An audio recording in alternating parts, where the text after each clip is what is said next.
السلام علیکم ورحمۃ اللہ وبرکاتہ۔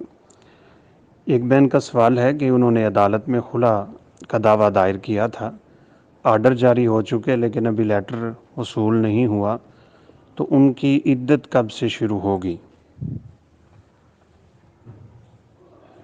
ایک بات تو بنیادی حل ہو جانی چاہیے، طلاق اور خلا کا تعلق خامند سے ہوتا ہے۔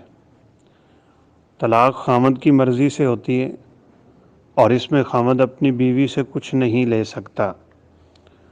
خلا عورت کی مرضی سے ہوتا ہے اور اس کے مطالبے پہ ہوتا ہے، خامند اس کو قبول کرتا ہے اور بیوی نے جو کچھ اس سے لیا ہوتا ہے وہ اسے واپس دینا ہوتا ہے۔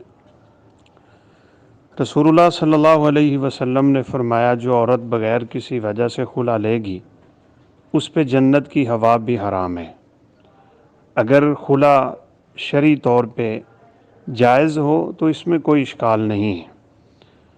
خلا میں لازم ہے خامند کو طلب کیا جائے، خامند اس پہ رضامندی کا اظہار کرے، بیوی سے اپنی چیزیں واپس لے اور اسے چھوڑ دیں۔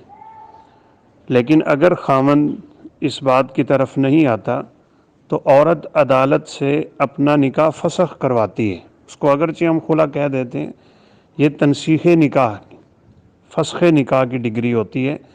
خامند کو اگر وہاں طلب نہیں کیا گیا یا پھر خامند کا ایڈریس غلط لکھوا کے جان بوجھ کے ایسی مسٹیک کروائی گئی ہے تو اس میں عورت سخت گناہ گار ہے۔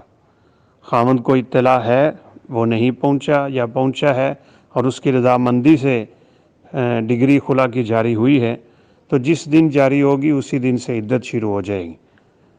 اطلاع پا چکی عورت کو یقین اور تصدیق ہے کہ عدالت نے ڈگری جاری کر دی ہے تو اس دن سے اس کی عدت شروع ہو جائے گی۔ واللہ عالم۔ السلام علیکم ورحمۃ اللہ وبرکاتہ۔